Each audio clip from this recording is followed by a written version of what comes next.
This is the first view that I ever had of our sanctuary.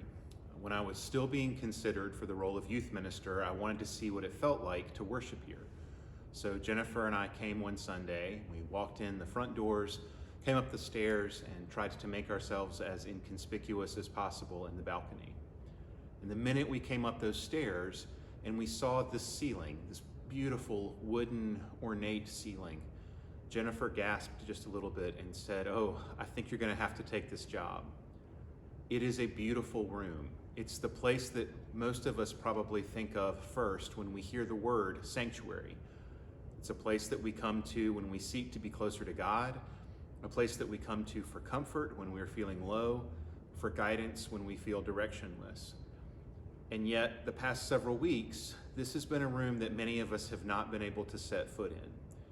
And as a result, we've perhaps had to rethink what sanctuary might mean to us and had to rethink what we're looking for exactly when we're looking for a sanctuary. Are we looking for a place of comfort, familiarity, the mystery of God?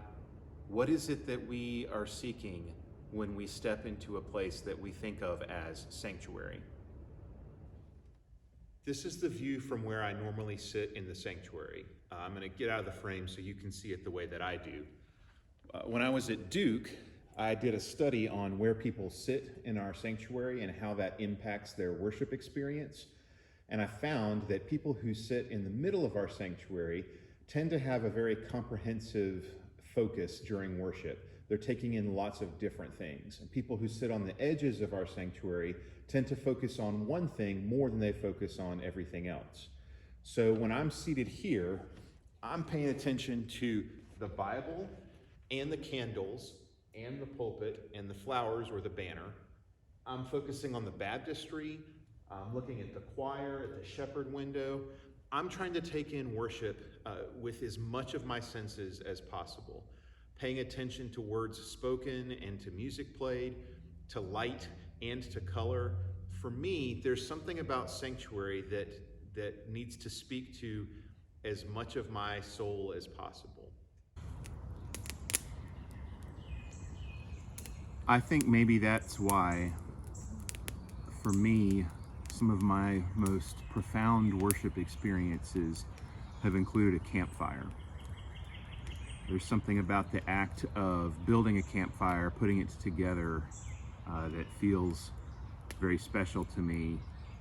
I like to look at the flames as they move, try to kind of make sense of them, to listen to the sound of the wood crackling, to smell the smoke.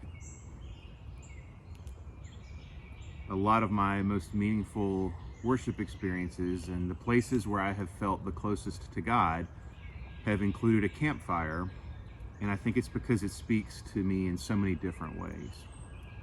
The past couple of weeks, we've built a campfire here in our backyard, and the whole family has come down and sat around it and cooked dinner or made s'mores.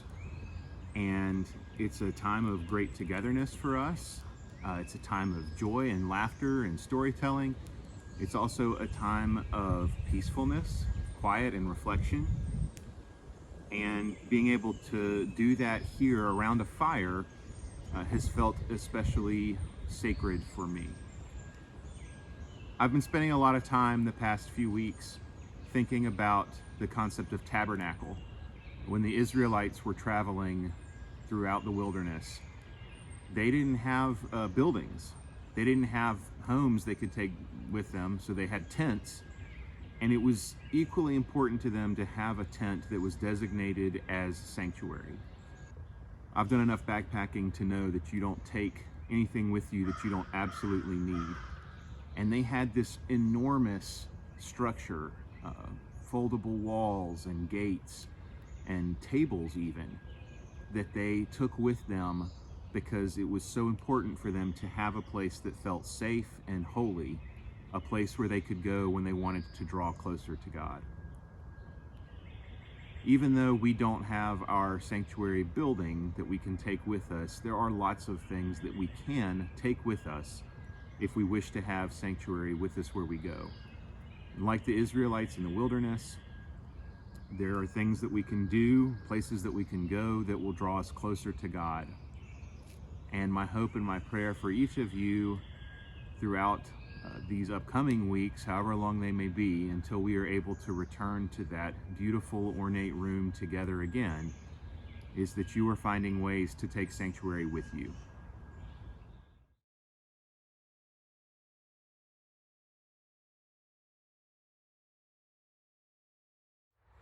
To me, the idea of sanctuary is anywhere that I can recharge my batteries and be close to family and to renew my faith. For me, sanctuary is just a place where I feel close to God, connected, where I feel like I am worshiping God, where I'm listening for God, just a place where the focus is really on God and my relationship with Him. If by sanctuary one means a sacred place, then I find that in our church's sanctuary, beautiful sanctuary, built by our forebears 2 or 3 years before the Civil War began. They had to know that their dreams could turn to ashes and that all would be lost. But they were faithful to their calling and to our benefit. I usually experience sanctuary in our sanctuary. And lately, this space here behind me in our living room has been where I've spent most of my time and have experienced worship along with many of you. The services that have been provided by the church have meant a lot to us, to be able to see the pictures and the faces every time the service runs at the end when you play Blessed Be the Tie That Binds. It brings tears to my eyes because I miss people and I miss that experience. But it also warms my heart because of those relationships. And hearing our ministers and seeing them, hearing their voices has been very comforting during these days. It's the emergence of new community that I see evidenced by the phrase I've read in commercials and devotionals alike, we are all in this together. And even though there are some few who assail that notion, I believe that is what is sanctified by God right now. We really miss being with everyone at First Baptist, but one of the ways that I've found sanctuary is to be outside. We've been going on walks almost every day, which has been really nice, just the two of us, and we get to bond with nature and each other, and it's helped me to find sanctuary even in the midst of all of this chaos. We call this little place where we're standing right now, it's a gazebo. This, in a sense, is our sanctuary, and we can come up here. We walk up here from our home, which overlooks some townhomes, and also in the background we can see vaguely, at least today, some mountains and a lot of greenery, but all of which remind us of the beauty of nature and how Jesus especially found his stories and so many parables from nature, be that a tree or a mountain or water bubbling or people gathering together in a place like this, a gazebo. I also find God when I'm drinking a cup of coffee in the morning, watching a sunrise, overlooking the little lake behind our backyard. It is easy for me to see the hand of God in his wonderful creation. The only place we have gone, that I have gone, has been to outdoor farmers market or plant places where we could purchase plants and put them in the ground to watch them grow. Again, seeing God's handiwork. But then I also have to encounter the things like squirrels and deer and sometimes birds that don't like what I've planted and they try to destroy it. So it teaches me a lesson in patience. I have taken many more walks at the Art Museum Park, which is within walking distance of my home. And I've enjoyed the peace and solitude and the comfort that I experience there as I watch families and children play, run, ride their bikes, have picnics, and I enjoy the art and the nature that is there as well. On Tuesdays, I work in Lillington, and I have an hour drive. And for the last few weeks, I have just stopped listening to the news. Thought that would be good for me. And I have switched to a Christian contemporary music station. And I have loved this. I can worship with this music. Sometimes it's hard to keep both hands on the steering wheel because I just want to throw my hands in the air. But that has been a really good time for me to just have that hour in the van by myself, driving to work, and worshiping God through the music and just hearing Him speak to me through the music.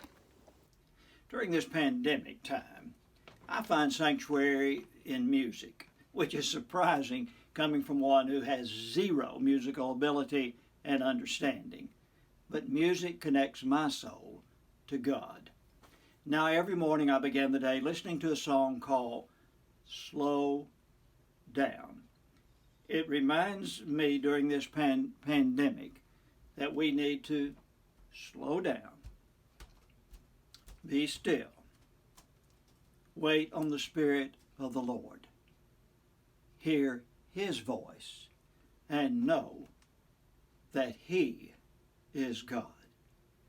I find sanctuary in creating things. There are hard things that happen in normal times and in these times. About 3 years ago, my dad died, and in moving through that journey of grief, I decided to create things, to be like my Creator in making things. And Mom and I signed up for classes at the NC State Craft Center and explored new things, made things. They weren't attractive or special, but it was the process of creating that was renewing to me. And I think it was because it brought my mind to the moment, and I was thinking at the moment, and I was connecting with something that I don't normally connect with. I was so glad that Cindy thought of doing this because we had gone to hospice for grief conversations and found them very, very helpful. But when it came time to join a support group, we decided that there was a lot of grief in those rooms and that the creative things would suit us much better and be much more healing for both of us. For me, sanctuary is this pond near our house. Sometimes I'll bike here, sometimes with Chloe, and so I find sanctuary sometimes with her, or sometimes I'll just come by myself and pray, or read the Bible, or just simply look out and take a deep breath. This place is special to me because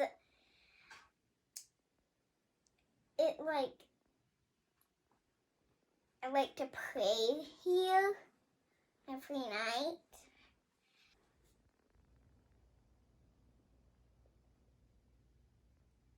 On work days now, I don't have to get up so early to get the kids to school, and I can just get up when the house is still really quiet and spend some time reading scripture or praying or journaling, and that feels like a sanctuary to me. And an additional place for sanctuary, we of course have had more family time together when we're more relaxed and not rushed with our usual schedule, and just being together in those relationships has been more of a sanctuary for us too. For 57 years, Jamie has protected me. She has kissed all my hurts.